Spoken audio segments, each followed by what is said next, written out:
ऐसा ही हुज्जती हृदय था। लाख समझाओ काहे को अपनी राह छोड़े। देश से आया था मामा की सेवा करने, जितनी सेवा करता था उससे अधिक यातना देता था। उसके ताने की याद आती है तो आज भी रोने रोने का मन हो जाता है। उसी तिक्त बोली बानी में जब शारदा के हृदय को बेधने लगा, मुझसे सहा न गया। उसे आगाह किया कि आग से मत खेल, राख में मिल जाएगा। साक्षात जगदम्बा है शारदा। मगर कौन सुनता है।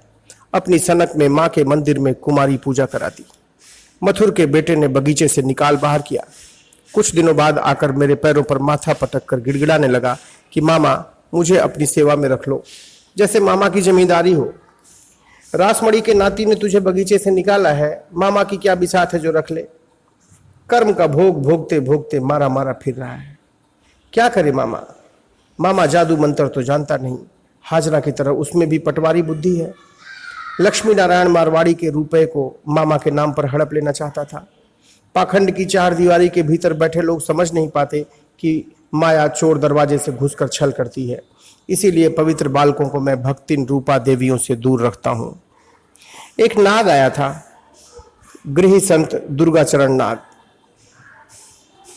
ऐसा निर्मल मनुष्य जिसे माया छू नहीं सकती, और ऐसी आस्था कि जब मेरे मुंह से सुना कि वकील और डॉक्टर की सदगति नहीं होती तो नाग ने अपनी दवाई का बक्सा गंगा में फेंक दिया।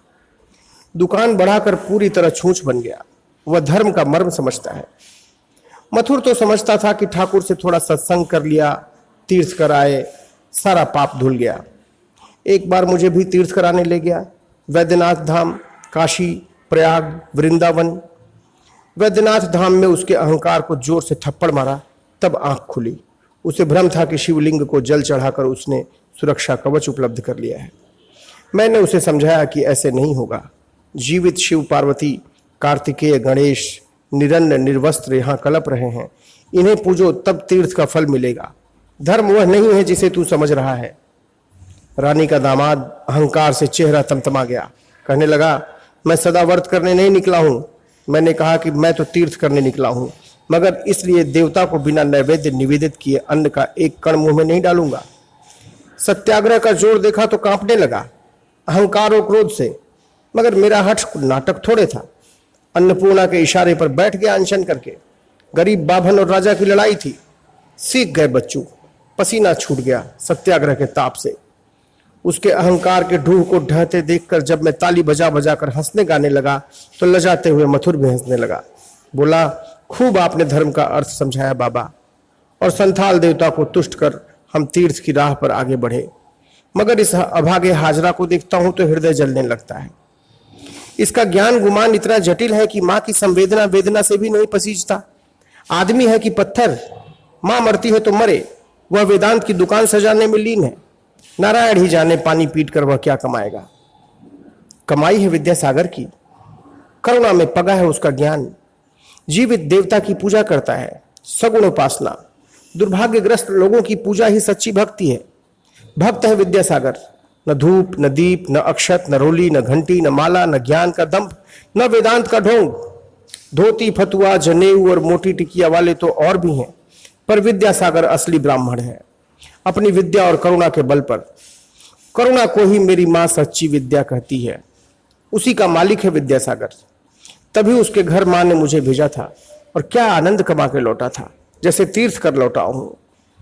अपनी करुणा के जोर से भक्ति में सबको पछाड़ देने वाला है विद्यासागर।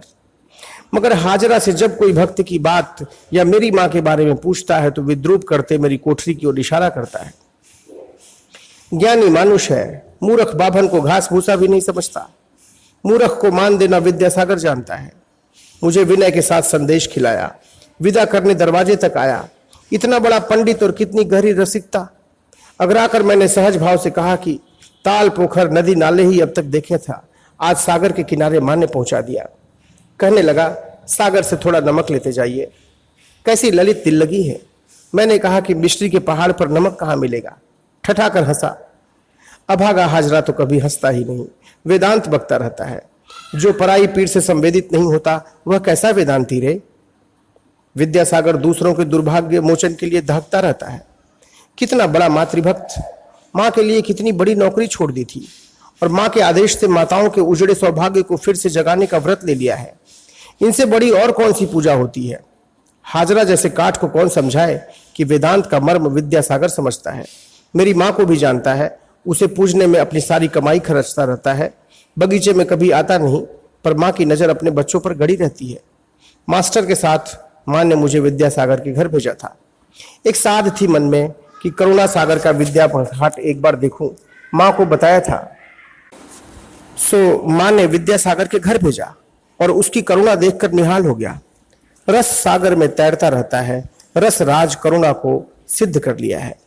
हाजरा जैसे अभागे पोथी में, ढेला माटी में, हाड़ मांस में रस खोजते हैं और रस सागर लहरा रहा है विद्यासागर के आंगन में। नरेन के कंठ में, लाटू की समर्पण निष्ठा में, दुर्गाचरण के वैराग्य में, बलराम की धर्म बुद्धि में, गिरीश की भोग विरति में, विजय के कीर्तन में, मास्टर के परोपकारी हृदय में, पटवारी बुद्धि में कहीं रस होता है। कामिनी कांचन में रस खोजते उसी की ज्वाला में झुलस कर राख हो रहे हैं अभागे। कौन समझाए कि असली रस को चिन्हो, उसमें डुबकी लगाओ, वही ईश्वर है। उसके अलावा और कहाँ मिलेगी ईश्वर की राह। सांसारिक दाह से व्याकुल होकर दौड़े दौड़े बगीचे में मेरे पास ईश्वर को खोजने आते हैं, जैसे उसे मैंने गमछे में बांध रखा हो, खोल कर उन्हें दे दूं। आधार भी हो तो गिरीश और मास्टर जैसा।